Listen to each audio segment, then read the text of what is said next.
And welcome to another edition of Beyond the Bell. It is Tuesday, February 6, 2024. It is 60 seconds after the bell, which means it is time to go beyond the charts, beyond the news, and beyond the bell. Brought to you by our good friends over at the Blue Sky Trading Company for the clearest path to a live brokerage account, live trading with Mike every morning, and this wonderful show. What else do you need? This is everything you need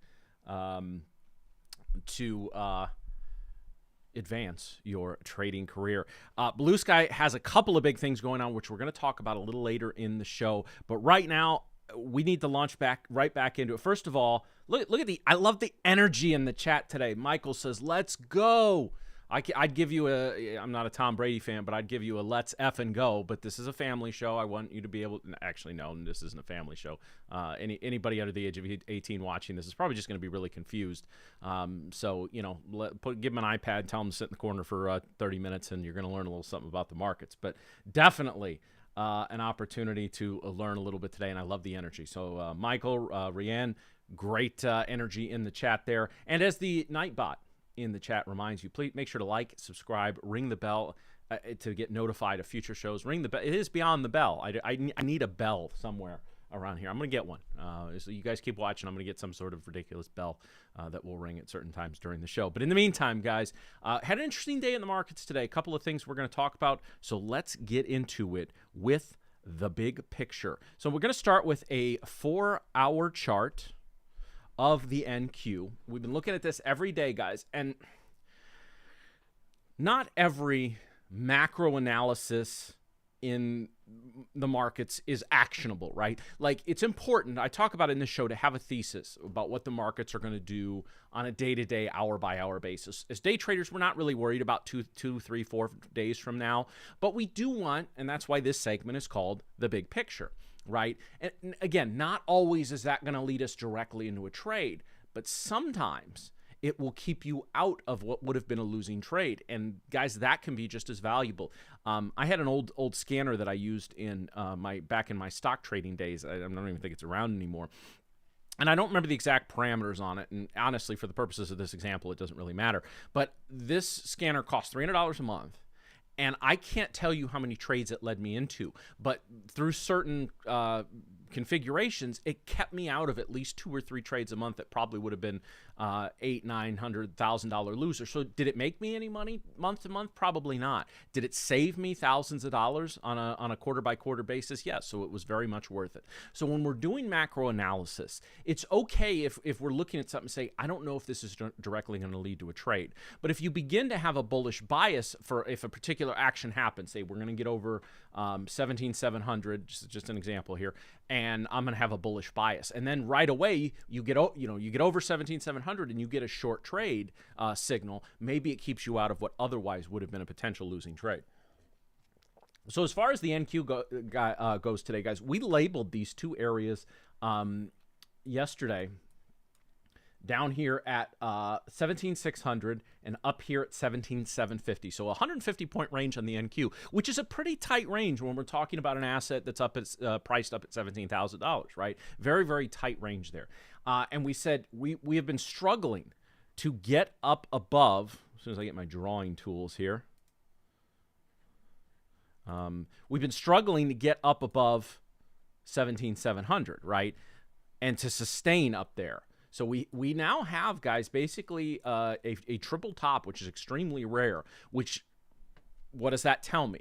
That tells me well, I should say when, we're going to make another charge up at 17,700. I don't know if it's going to be 3 hours from now. I don't know if it's going to be 3 months from now. But the next time we make a run here, especially if we get a few candles in and get a little distance between this last top, when we head back up through, I think we're going to crash through. I know the C word only gets used when we're heading down, but I think we're going to punch through this hard. However, as with any thesis, when I'm presented with new information, I reserve the right to change that thesis whatsoever. And actually, if I worked on CNBC instead of just this live stream, I would have the right to go back and delete all of my opinions, which don't immediately agree with with the thesis that I laid out. Although, it doesn't seem to matter for those guys. They seem to keep getting work regardless of how wrong they are. But regardless of that, this area down here at 650, okay, sort of the lower end of this lower range. Look at what's happened since we broke out of it. So since this candle, we've tested it once, tested it twice, tested it 3 times on 3 4-hour candles. Okay, so we have had, so far, again, this can change tomorrow, we have had a very strong rejection of this lower level, just as we've had a very strong rejection of this higher level. So guys, this is the ball game for the next couple of weeks. There's analysis that says we're really not going to break out of the range that we're in until the third Friday, which is options expiration. Now, 0DTE options, the VIX options, which expire midweek sometimes, there's a lot that can go on with that can change things. And, of course, any macro event, any Fed speakers, Mr. Barkin is speaking tomorrow, I believe, and the market's always good for the NQ itself is usually good for about 100+ point pullback every time he steps to the podium. But we're in this tight little range here, and this is an area. And if we go over to the ES and actually look as well, guys, our friends over at Spot Gamma, who analyze options chains for a lot of different information, have us basically pegged in a 100-point range. Here, let's put this down here. In the ES, which we, for the most part, have been in ever since breaking out above 4,900 a couple of weeks ago. So they don't see really any major options activity and major, institutional activity that's going to push us up below 5,000 or down below 4,900. And 5,000 is going to be, is going to be a hell of a milestone, right? We have the Dow hats that seem to come out every time, like the traders on the floor. Think that, I guess it's their, I guess if they're doing the buying, it is their fault that things are headed up, or their credit or blame, or whatever the case may be, right? But 5,000 is going to be a very, very key macro level. I don't feel like I even need to explain that. Just every HFT, high frequency trader, every algo, every institutional trader, every retail trader is going to be watching that level. We got darn close to it. We got only a couple of handles away here back last Friday, and at some point we're going to need to make a run back up there. The ES and the NQ, they sometimes move together, right? In general, the markets move up and down together, even if one, tech has generally outperformed, either overperformed or underperformed the market relative to the ES ever since the COVID crash happened. Tech led the way up, tech led some of the way down, tech then led the way back up. Most of us, once you're an experienced day trader, generally prefer to trade the NQ. It's easier to catch a bigger move within the NQ. Inexperienced traders can get chopped to hell in the NQ. So if I've said many times on this show, if you're like me and like to trade the indexes, but you're an inexperienced trader and you're struggling a little bit in the NQ, step to the ES, give it a little try for a little while. A little slower mover, sure. It may not be as exciting, but guys, we're not here for entertainment. We're here to make money. We're here to profit. One thing I did want to kind of take a look at here. So as we broke down, hold on, let's go back here to the NQ. As we broke down off this 750 level, the thesis began to shift into short. So whether it's yesterday, today, we were looking for short moves, and sure enough, we got 2 big legs on this move. Let me get this so this is all in view, right? Okay, and I've got the 17,700 label pretty clear there. And as soon as we got below that, as soon as we got below this -1 standard deviation on the VWAP, it was pretty much look out below for the better part of the next 90 minutes or so, right? Strong leg down, consolidation. Actually looked like we were starting to reverse here, then another strong leg down. So the big moves today were mostly down, right? We whether you want to talk about the velocity of movement, the violence of movement, some of those are quantifiable, some of those are not. At the end of the day, regardless of whether we head up or down, which moves had more strength, which moves had more conviction? And between here, and here, it was pretty clearly down moves. The only up move that I would consider pretty strong happened right before the close, as we, for the first time since the opening 15 minutes, began to push back up over our volume weighted average price, or VWAP. So definitely an area to watch coming into tomorrow. But as far as the macro is concerned, and again, guys, it's not that we can't find. I found 3 trades yesterday, 1 trade today before I took an early exit today. And so 4 trades in the last couple of days within this range, and that's okay. But for us to see the big moves, for us to be wanting to catch 40, 50, 60 handle moves in the NQ or even higher, we're probably going to need to get above here or below here. And we got to be careful to not get faked out. Personally, I want to say a break, retest, and go of this level here, or a break, retest, and go down here. That's one of my favorite technical patterns. It can play out in a lot of different ways. If and when we see it, we will definitely review it on this show. So, excuse me, guys, let me catch up on the chat. This isn't an interactive show, guys. Feel free to ask questions in the chat at any point. And, yeah, just fade both sides till it doesn't work anymore. Honestly, Michael, that's not, in theory, not the worst idea, right? But you still have to have your setup. As I've said many times, I say it almost every day on this show, so if it's just your first time, you're going to hear this for the first time. A trade is where a thesis meets a setup. Okay, I have a long-range thesis and a short-range thesis. So I can take trades that contradict my long-term thesis, but I will never take a trade that contradicts my short-term thesis. Okay, and so the short-term thesis I usually evaluate several times throughout the trading day, whereas my long-term thesis I only evaluate usually in the evening or first thing in the morning when I'm breaking down some of my 4-hour charts, just like I do here, guys. I may take a little longer to do it. I may look at a few more things, but what I show you on this show is basically what I do to prepare for my trading day, and that's the biggest part of it. When the market's open, I always feel ready. I feel in control of my trading, and that makes a huge difference on a day-to-day basis. Do you trade currencies? I do not. Currencies are sort of futures on meth, is basically as I understand it. I have a couple of friends that traded currencies. I have well, I haven't talked to him for a few years, but a gentleman I used to work with, a couple stops on the trading education train ago, who lost $150,000 in about 4 days in currencies. I don't know that he quite understood what he was doing. Well, I know he didn't know what he was doing, but I understand the leverage. Currency leverage is just absolutely insane. It's no different than anything else, guys. Make sure you understand tick value. Make sure you understand the value of movement within any given asset or asset class that you're trading.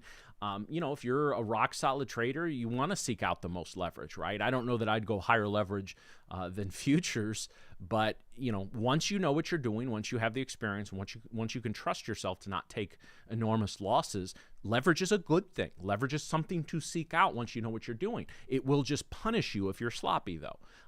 As a trader and a trading educator, I love markets when the markets punish sloppy entries, right? We went through a time post-COVID. I don't care what you were trading, futures, stocks, whatever. The buy the dip crowd was right nearly 100% of the time for almost a year and a half, right? I've never seen the explosion of more, and I realize the irony of me saying this as a trader on a show on YouTube, but there were more YouTube traders during that time and Twitch traders than I'd ever seen before, and they all came up kind of out of nowhere. I would be willing to bet about 90% of them, and at least from what I've seen and some of the the people that I followed for a little while just to kind of see if they were legit or not, 90% of them are gone now, because once skill returned to the markets, right? You need to be skilled to have a certain set of skills to be successful managing your emotions, managing your trades, trading your setups. Once that returned to the markets after about a year and a half break, those that never gained those skills or never possessed those skills were shaken out of the markets very quickly, right? Is TradingView the only software you use? I actually answered this yesterday, Andrew, but I'll give you a quick 2-minute answer on this now.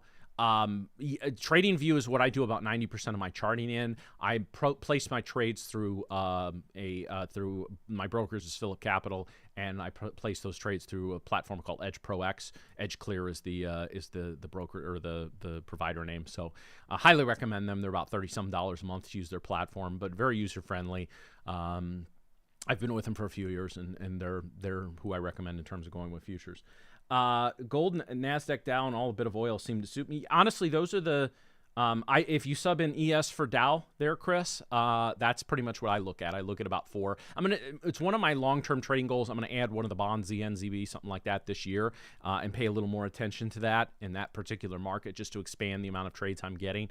But I've had some major projects, one of which is this show that I'm trying to get off the ground here in early 2024. But as we get into the summer and as things slow down a little bit for me personally, I intend on getting pretty much into that. Sierra Chart is one of those, Andrew, I hear a lot of good things about. I'm not ruling out that I will try it someday. If it ain't broke, right? At some point, I have no doubt that somebody, whether TradingView, Edge, or whatever, will make a change that I don't like, and I'll seek something else out. But I've used almost every major platform over the years, and they all have their ups and downs. TradingView is just has far more positives than negatives. We went through a situation, guys, where when I first started trading, there were so many different platforms options out there. I started with Options House, which I believe was bought up by TradeStation, who then I went to work for many years later. But it really got consolidated. And then post-COVID, we're seeing a lot of new ones pop up, or ones that maybe were in the background for quite some time, like TradingView getting a lot more attention. So guys, just try, most of these give you free demos or the ability to at least try it out on delayed data. If you're not happy with your platform, give it a try, right? Give something else a try and just go from there. So anyway, guys, I want to get to, and I will get to your questions in a minute, but we have to get to the lesson of the day, because this was something for me that came up during the day today that I want to talk about. But before we do this, I do want to answer Andrew's question, because I am I do say this is an interactive show, so I do need to stick with that. Do you use cumulative delta and motive weight? I can never trade without it. So cumulative delta is in both cumulative delta and volume delta on a candle by candle basis is available in Edge Pro X. I do use it occasionally. I don't know that I find it very interesting. I just have not found that it added any particular edge to my style of trading. And again, you say you can't, that's great. If it helps you, that's outstanding. I'm a big, believer in VWAP. I swear by it. Some people don't. Say, I've never used it, or it just didn't work for me. That's okay, guys. There is no one right way to trade, right? And I know there's providers of certain types of methodologies out there. I remember the Elliott Wave guys were really big for a while. I know there's a lot of different, and that people will say, well, if you're not doing this, you're doing it wrong. Those people are basically like the Taylor Swift fans of trading, right? Like they don't want to see or hear any type of information that contradicts their narrative or their story, right? I found that an applicable reference with the Super Bowl coming up on Sunday. But honestly, guys, it is no different than music. Go to what you like, and that what gets you where you're trying to go. If you like a particular style of music because it makes you feel a certain way that you like, go for it. And with trading, if you have something that helps you trade, either like the tool I mentioned earlier, keeps you out of certain trades, or get you into certain profitable trades, then use it by all means. So yeah, cumulative delta I find very interesting. And again, it's one of those I may circle back to in 6 months, a year, 2 years, and begin to add it on a day-to-day basis. But right now, it's just not something I use there. Am I the sole owner of Blue Sky? I'm not even a owner of Blue Sky. No, I'm just helping out here. I'm just a contractor. I have no knowledge or no deep knowledge of any sort of ownership structure of Blue Sky or anything like that.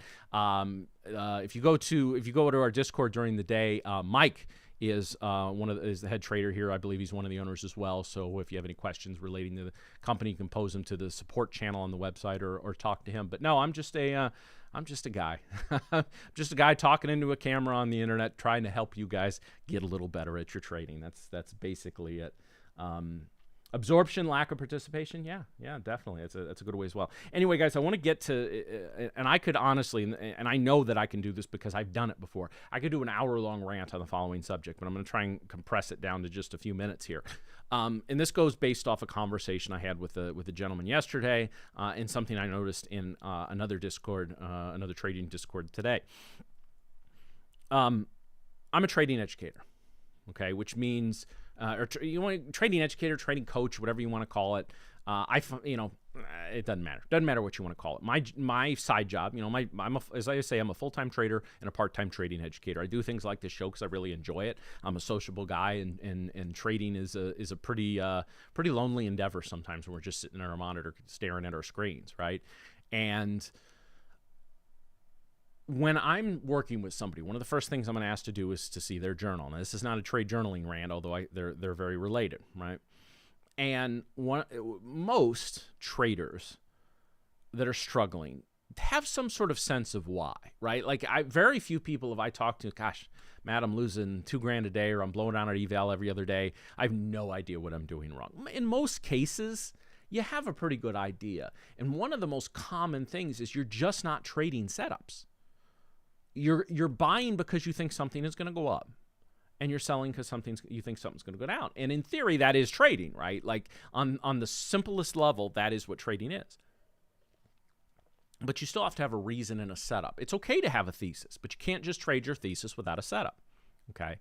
So I have, my trading style is very simple patterns, whether candlestick, VWAP-based, or Renko-based, with market internal backup. For example, the advanced decline difference, the ADD, which you may or may not have access to depending on your platform, is something I follow pretty closely, right? Like, so here's the ADD, and for, let me pull this up, pull up my screen here, guys.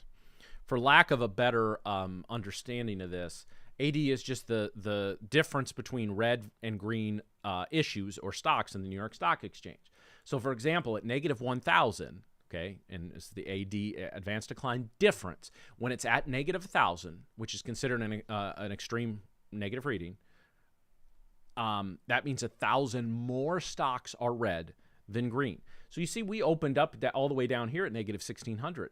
And yeah, we went down, we went up, whatever. But at this point, as soon as I see this and I see it moving down, I'm going to be hunting shorts, especially VWAP-based shorts, right? Which was the one trade I took this morning before I called it a day and did pretty well on.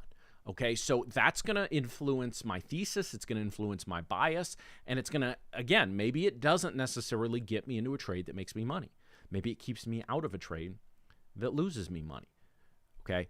But other than that, you have to have a setup. So when I'm running, a course or a live trading or anything like that, and I see a setup, okay? I have setups like, you try to name them all. I have one, the RTT long, RTT short, VWAP tap long, VWAP tap short, plays off the plus and negative one standard deviations. I have a couple other patterns that I trade, not very regularly. But when I say to somebody that I've taught this pattern to, this is an RTT long, okay?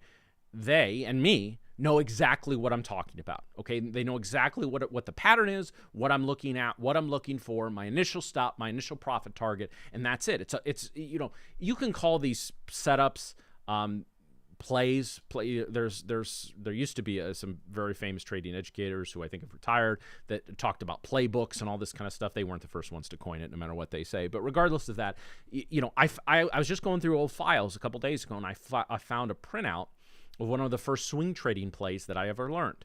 I meant to bring it down here, and I completely forgot. But it's just a one sheet of paper. And it has, I think, 10 different boxes and with a little check next to it, right? Now, this is a very detailed setup, right? It's a like a bottom bouncing setup called the rounded bottom breakout meant mostly for stocks, in this case, small cap stocks.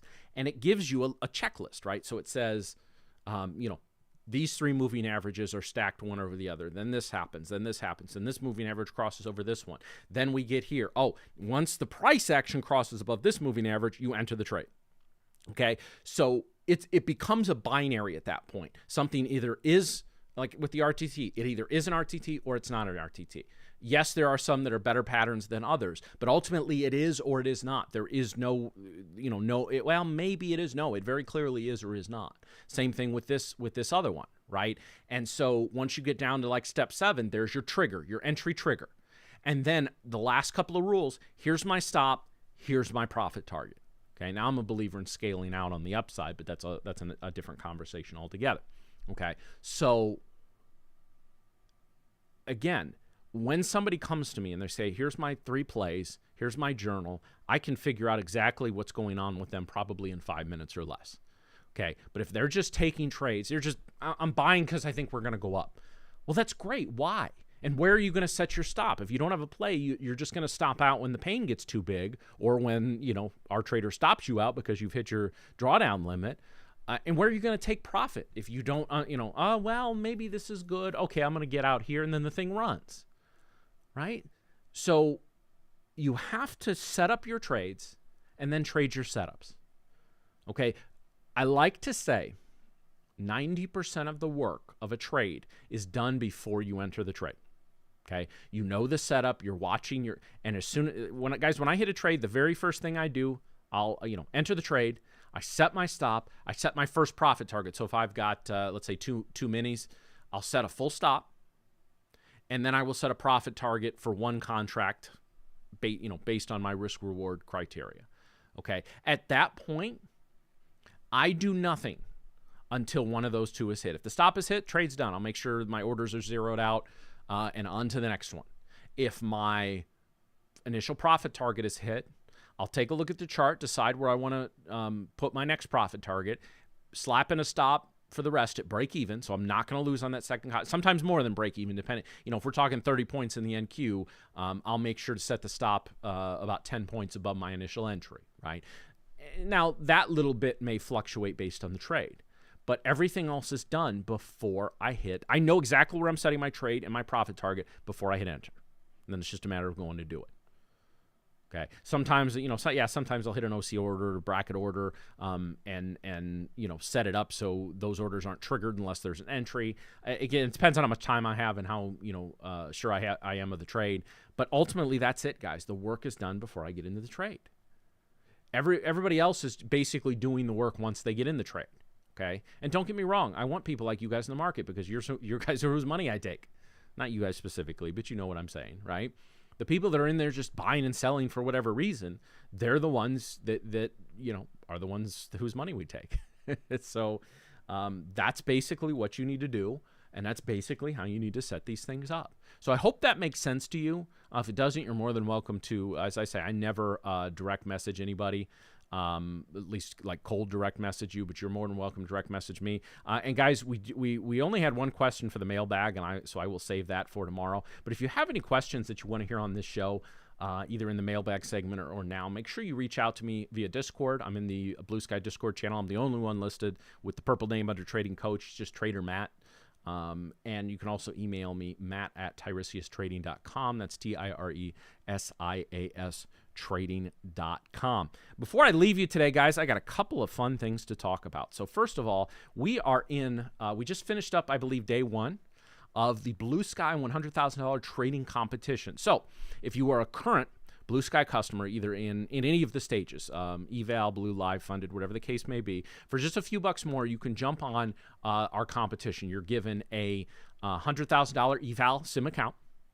Okay, and the rules are available on the website. You can check those out. But basically, you're going to trade for the month. Hopefully, if you don't hit the static drawdown, and whoever has the most money in their account at the end wins. First prize is the $1,000 and a Blue Sky account of your choice, Blue Live account of your choice, and also I will be reaching out to the winner to appear on the show to talk about their success and what they did and how they've gotten there. Now, if you're saying, gosh, man, that sounds great. I don't have a Blue Sky account, though.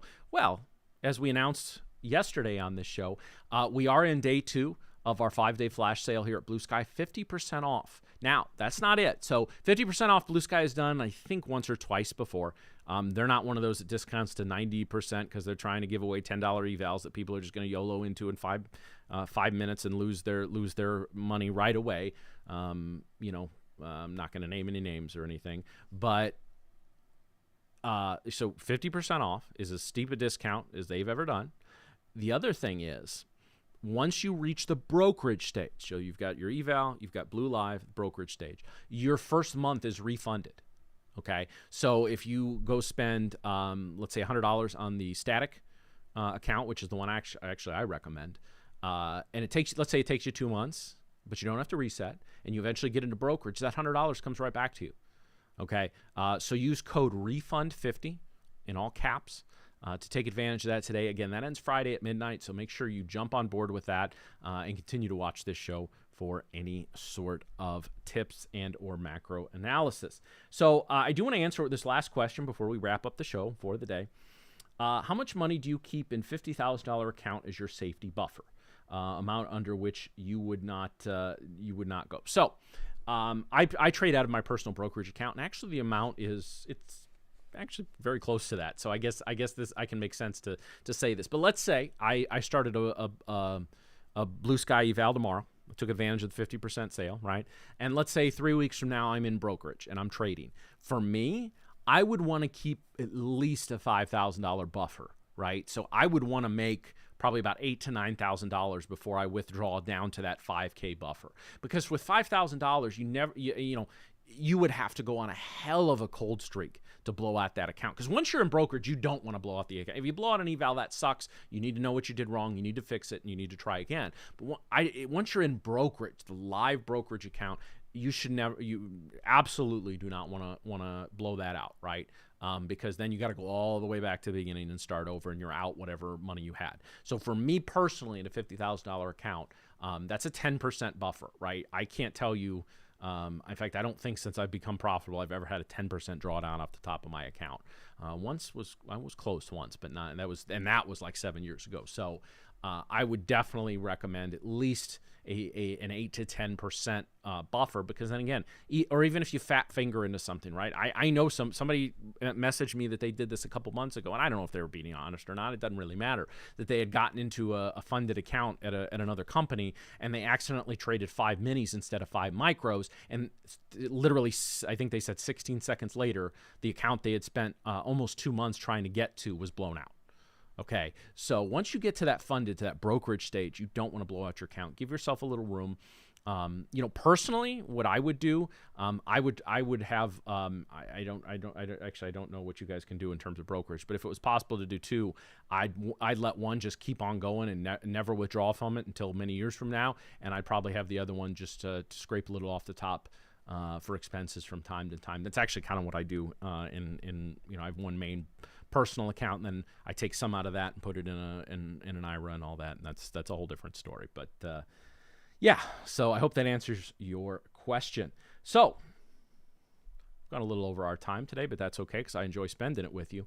So thank you for watching another edition of Beyond the Bell. I will be back tomorrow, and we will set up for our wherever we're headed tomorrow, whether that's below the 600 level, 7,600 level on the NQ, or above the 7,750 level. That's where the real action is going to start. Not that there's not some trades before then.